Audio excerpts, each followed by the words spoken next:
Hi, Daniela here. I thought I would show you today how to create images using shapes in PowerPoint.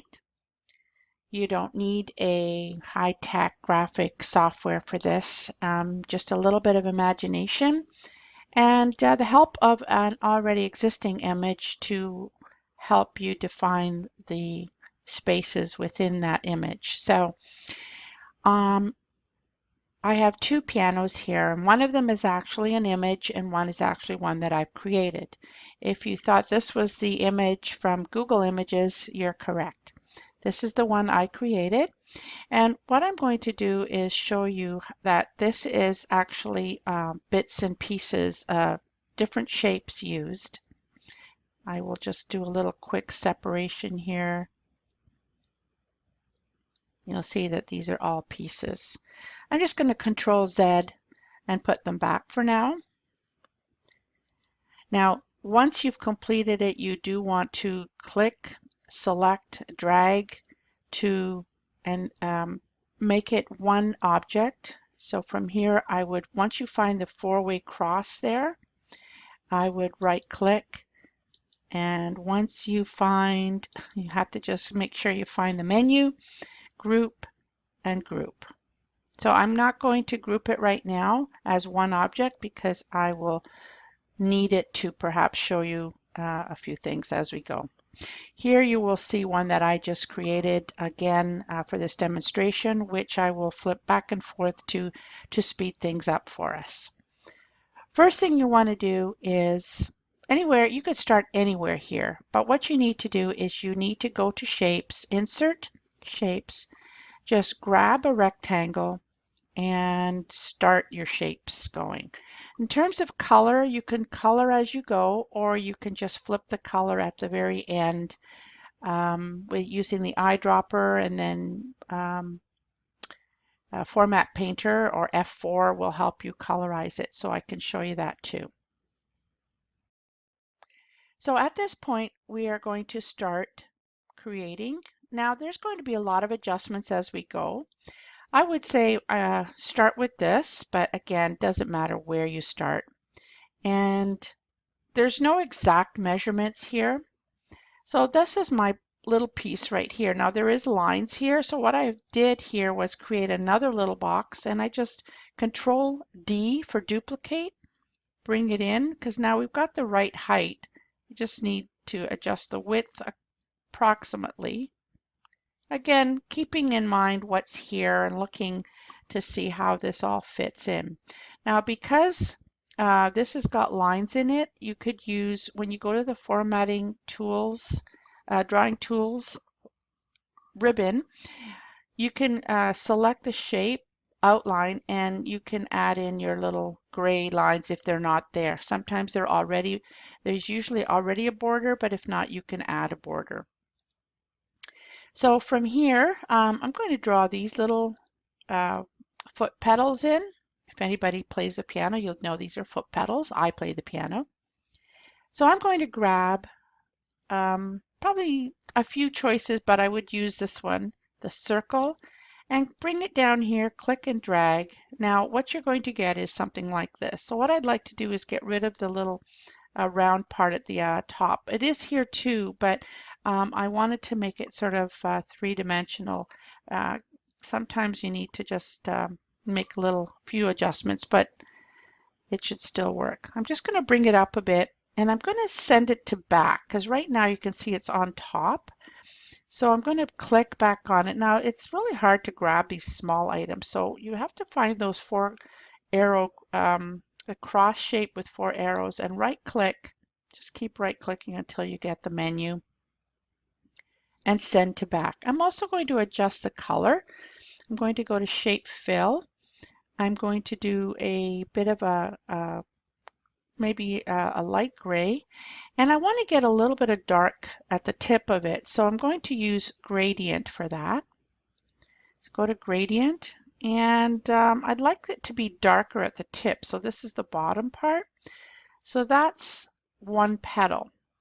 So what you would just simply do is duplicate, Control D, bring it up, and just line them up, and you might have to send them to the back again and just line them up so they're spaced apart. Now I'm just going to complete this part and I'll be right back.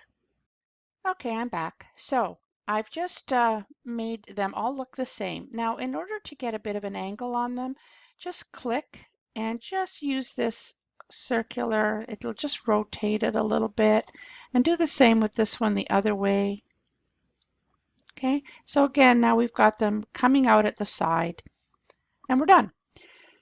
Okay, so now we're going to add this piece right here. So again, I'm just going to Control D to duplicate, and I'm going to bring it up about here.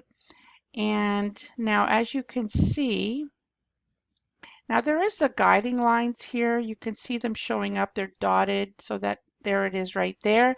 So you can see that it's lined up exactly. But we do want this to be longer than the piece below. So we'll just stretch it out a bit.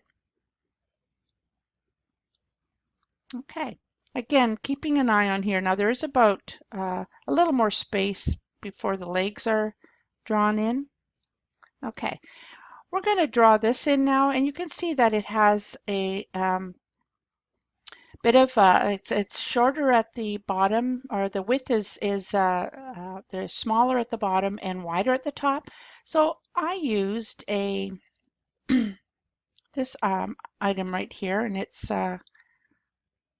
manual flowchart. It's used for flowcharts, but we're going to use it for our legs. So just bring it out a little bit. Remember, you can adjust as wide as you want or as thin as you want. Just bring it in.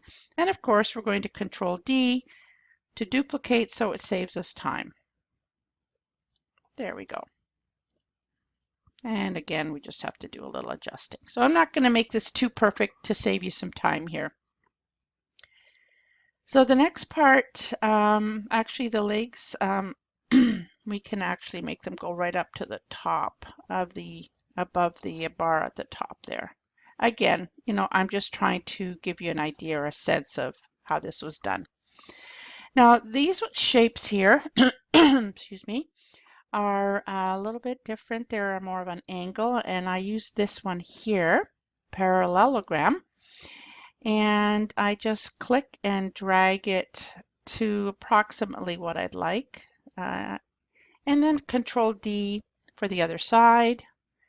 And all I did here was go to Format Drawing Tools, rotate, flip horizontally so it faces the other way. Again, use the arrows keys on your keyboard to move it slightly a bit at a time. Sometimes your hand can maybe move it a little bit too much. So this part here, again, very easy. So I'd like you to try that. And I'm just going to pause and be right back to put that in to save time. Okay, so that was easy. Now, in order to put the name of the brand of the piano, all we have to do is right click, edit text, and type. And we want to make this a little smaller, so we just select it, and that's just changing the font size, and we can just use the grow and reduce or decrease font size. And then you can actually align the text at the bottom so that it comes down below. Okay, so now we're going to do the keyboard. Now how I did the keyboard was, again, I took a shape. I'm going to Control D, and I'm going to get rid of the text in there. And I'm going to make it a little bit smaller. It has to fit. Now I'm going to change the color to white so that I can see it better, because if I keep the blue, it'll just be blue on everything, and it's going to be hard. So I'm going to go to Format again, and I'm going to change the shape fill to white. I'm going to just line it up about right here and bring it in. Now again, there's a little bit of adjusting. And if you right click and send to back, it will actually fit behind these two blue shapes here. And bring that out a bit more and that a bit more. Again, just lining it up, and I might have to make this a little bit bigger. Okay. All right, so now I've got my shape, and what I did on the inside was I just typed a capital I and 23232 for the keys. So that's what the piano's like, keyboard. So I'm going to edit text, and I'm going to Shift I, and of course the font is always the one you have to change once you've got that in there. And I'm going to make it a bit bigger. And so there's two keys, two black keys, space, 1, 2, 3, space, 1, 2. So I'm going to do that all the way across. I'm just going to pause. Okay, so we've got all our black keys in, and I didn't put any of the white key lines in there because I thought it would still work okay, if you can see that. Now, what I'm going to do here is just click on the top and just bring it down a bit so that it meets the black keys, and that should about do that part there. The next part here is simply, again, Control D, bring it up, and now I usually put the text in after so I don't have to keep doing this, but I did that time. So I'm going to just move this a little bit because I want it to show like a three-dimensional look, and I'm going to need those same shapes that I had here. Control D and just move it up here, and then Control D. Oops, actually what I'm going to do is use this one, Control D, so I don't have to rotate it. And I'm going to bring it down a little bit to meet the other shape and make this a little bit bigger.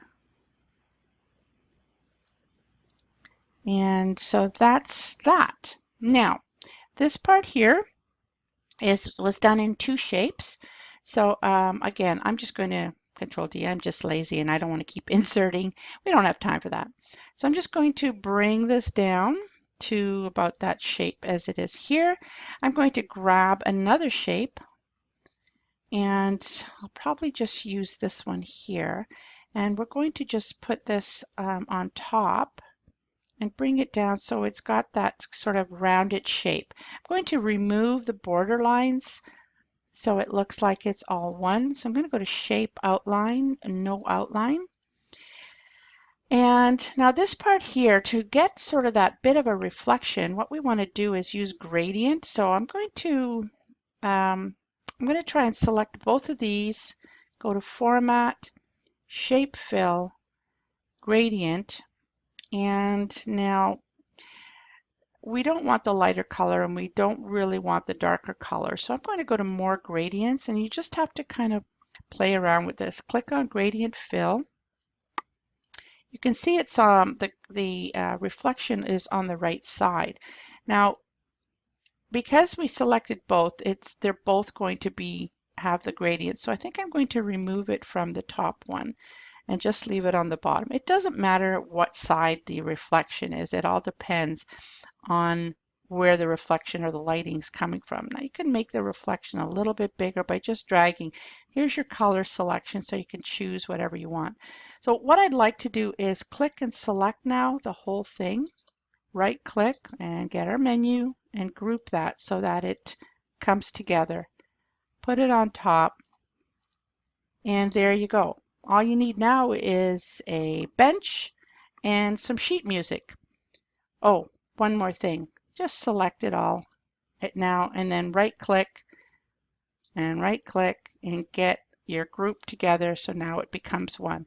What I do from this point, just one more thing, is right click, save it as a picture, and then it saves as a picture and you can insert it and reuse it over and over again. Have fun with it. I hope you enjoyed this and I hope that it helps you. Thank you, and see you next time.